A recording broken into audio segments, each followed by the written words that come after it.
Sino ang dapat unahin sa life insurance? Ang anak ba o magulang? For many parents, ang sagot dito ay yung anak. Kasi gano'n naman talaga pag magulang. Laging inuuna ang anak, 'di ba?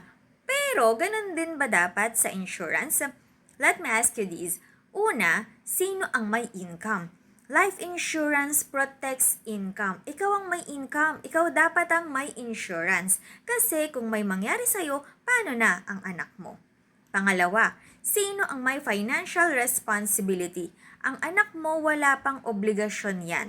Ikaw, malamang marami. May bills, tuition, bahay, kotse at kung ano-ano pa.